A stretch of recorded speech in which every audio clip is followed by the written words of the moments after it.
ইরানের সঙ্গে যুদ্ধবিরতি শেষ এবং ইরানের নেতারা নাকি জঘন্য অসুস্থ মানুষ, তাদের জন্য কোনো রকমের আর আলোচনার সুযোগ নেই এবং আজ রাতে হামলা হবে ইরানে, এরকম একটা স্টেটমেন্ট ট্রাম্পের। এর আগে ট্রাম্প বলেছিলেন আর কয়েক ঘন্টা পর একটা সভ্যতা শেষ হতে যাচ্ছে। আজকে তিনি বলেন আজ রাতে হামলা, মানে আমরা ট্রাম্পের কথাটা কি সিরিয়াসলি নিব নাকি এটাকেও ধরে নিব পুরনো কোনো বক্তব্যের মতো একটা? জি, ধন্যবাদ আপনার প্রশ্নের জন্য।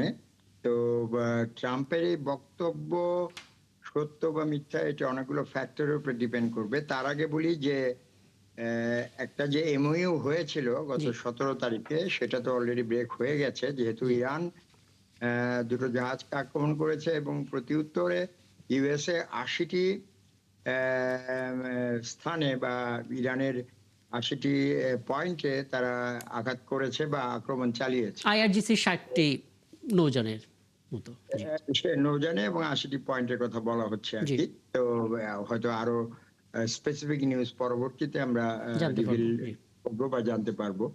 তো এখানে আমি বলবো যে এই শান্তি চুক্তি বা এমওইউ যেটাই বলেন, এর আগেও পাকিস্তানের মধ্যস্থতায় 9 দফার একটা হয়েছিল, এখানেও একটা এমওইউ হয়েছিল 17 তারিখে। বাট আল্টিমেটলি এটা কি দুই দেশের মধ্যে বা এখানে যে ট্রায়াঙ্গুলেশন আছে, ইসরায়েল, ইউএসএ এবং ইরান, এদের মধ্যে যে সংঘাত বা দীর্ঘদিন ধরে যে হোস্টাইলিটি চলছে, সেটাকে পরিপূর্ণভাবে মানে বন্ধ করার কোনো সম্ভাবনা আছে কিনা, বা এই চুক্তির মধ্য দিয়ে এটা বন্ধ হওয়ার সম্ভাবনা আছে কিনা। এই চুক্তিতে এই দুটো বিরাট মানে গ্যাপ রয়ে গিয়েছিল। যদি আমি স্ট্র্যাটেজিক বা ইন্টারন্যাশনাল পয়েন্ট অফ ভিউতে আলোচনা করি, তাহলে আপনি দেখবেন যে লেবাননে যে চুক্তির একটি পয়েন্ট ছিল বা এমওইউ একটি পয়েন্ট ছিল যে ইউএসএ এবং ইসরায়েল সব ধরনের সামরিক আক্রমণ বা সংঘাত বন্ধ করবে। সেখানে ইরানের দাবি হচ্ছে এখানে লেবাননে ইসরায়েলের যে আক্রমণ বা ইসরায়েলি ফোর্স যে লেবাননে আছে সেটাকেও ইনক্লুড করা হয়েছে।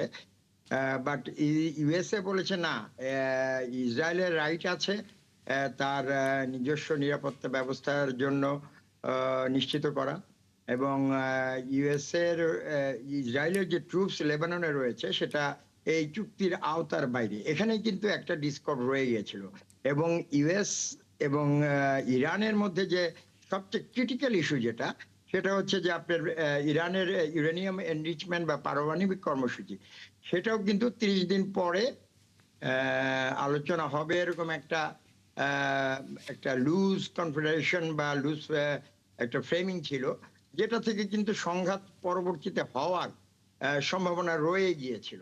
এখন যদি আমি মিলিটারি বা সামরিক পয়েন্ট অফ ভিউতে বলি যে কখন একটা সংঘাত বা যুদ্ধ বন্ধ হয়, যখন ভিক্টরি হয়। এখন ভিক্টরি কাকে বলে? আপনি যদি ক্লজুইজের অন ওয়ার বইয়ে ভিক্টরির সংজ্ঞাটা রেফার করেন, তাহলে হবে যে ইম্পোজিশন অফ দ্য উইল। যখন আমি আমার অপোনেন্টের উপর আমার উইলটাকে ইম্পোজ করতে পারি। এখানে কিন্তু ইউএসএও তার উইল ইম্পোজ করতে পারেনি এবং ইরানও তার উইল ইম্পোজ করতে পারেনি। ইউএসএ চেয়েছিল যে ইরানে একটা সরকার পরিবর্তন হোক এবং হুরমুজ প্রণালীতে ইরানের যে আধিপত্য সেটা নিষ্ক্রিয় হোক বা সেটা বাতিল হোক, সেটা জি, হয়নি। জি, আর ইরান চেয়েছিল যেন তার আভ্যন্তরীণ ব্যাপারে ইউএসএ কোনো হস্তক্ষেপ না করে বা ইসরায়েল কোনো থ্রেট, ইসরায়েল বা ইউএস এর দুজনের সম্মিলিত আক্রমণ বা ইসরায়েলের পক্ষ থেকে কোনো থ্রেট যেন না থাকে, এবং হুরমুজ প্রণালীতে তার যে একচ্ছত্র আধিপত্য সেটা বজায় থাকে। না তো এগুলো এগুলো আপনি যেগুলো বলছেন এগুলো একদম মানে বেসিক ফ্যাক্ট, এগুলোর কারণে এটা হয়েছে, এটা কম বেশি আমরা বুঝতে পারছি, মানে কিন্তু এর বাইরে এই আরেকটা। জিনিসগুলো কিন্তু ভিক্টরি কিন্তু হয়নি। হ্যাঁ, আর আরেকটা হচ্ছে যেটা আমি বলবো যে দুইটা দেশের মধ্যে কিন্তু টোটাল ওয়ারও হয়নি। যখন একটা ওয়ার বন্ধ হয়, যখন একটা দেশের ফোর্সেস তার কালমিনেশন পয়েন্টে পৌঁছায়, মানে জি, তার আর আক্রমণ করার সুযোগ নেই।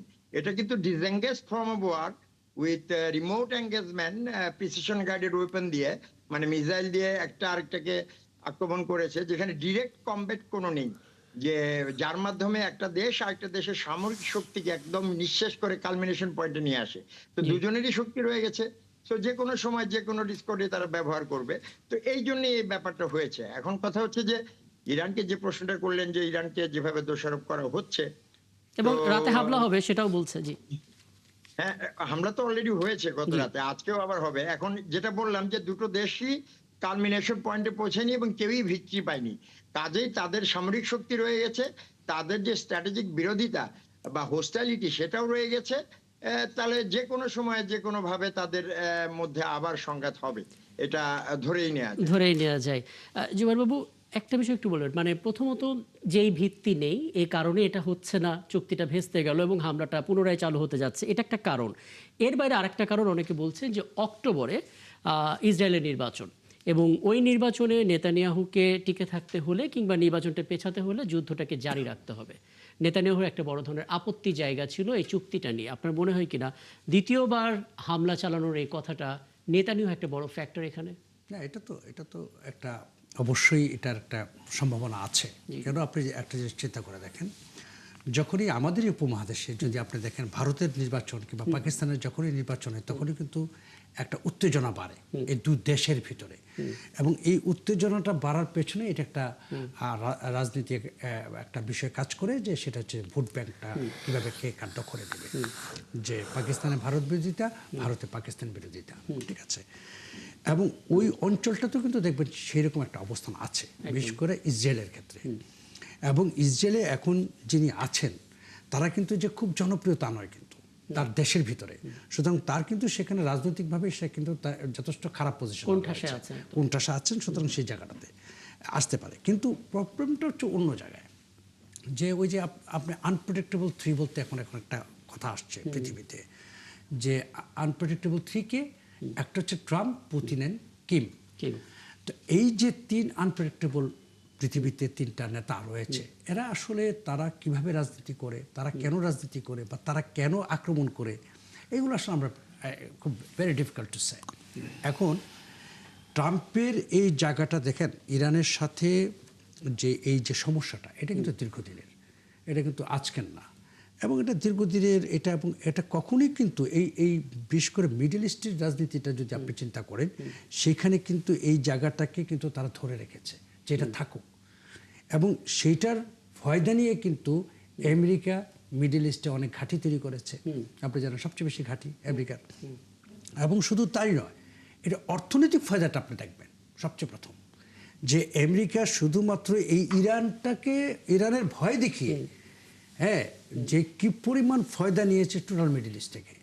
সে তেল সেখান থেকে নিয়ে নিচ্ছে, সেখান থেকে গোল্ড নিয়ে নিচ্ছে, সেখান থেকে আপনি জানেন নানান ধরনের বিজনেস, এবং এই যে পুরো ব্যাপারটা, এটার সাথে কিন্তু একটা অর্থনৈতিক একটা খেলা রয়েছে একদম। তো সুতরাং সেই জায়গা থেকে, সেই পয়েন্ট অফ ভিউ থেকে যদি আমি বলি যে আমেরিকা কখনোই তার অর্থনীতি স্ট্রং করতে পারবে না সে যদি যুদ্ধ না করে।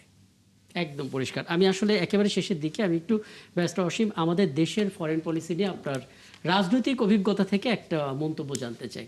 আমরা দেখতে পেলাম জামাত ইসলামীর আমির, তিনি আমেরিকার 250 বছর পূর্তিতে বলছিলেন যুক্তরাষ্ট্র আমাদের পরীক্ষিত বন্ধু। যখন বলছিলেন তখন আমাদের স্পিকার, তিনি ইরানে ছিলেন, প্রয়াত সর্বোচ্চ নেতাকে শ্রদ্ধা নিবেদন করছিলেন। মানে আমরা একই সঙ্গে যুক্তরাষ্ট্রকে পরীক্ষিত বন্ধু বলছি, অন্যদিকে ইরানের প্রতি সমবেদনা যাচ্ছে। এটা কি আমাদের মানে কূটনৈতিক স্ট্র্যাটেজি, নাকি ব্যাটে বলে মিলে গেল কাকতুলীয়, কি বলবেন? না, এটা ব্যাটে বলে মেলার ওখানে কিছু নাই। আমাদের নেত্রী প্রয়াত দেশনেত্রী বেগম খালেদা জিয়া তিনি বলেছেন যে বিদেশে আমাদের বন্ধু আছে, কোনো শত্রু নেই। আর একটা বিষয় আছে যে সবার সঙ্গে আপনার মিত্রতাটা যেটা আছে সেটা একটা রেসিপ্রোকাল একটা বিষয়।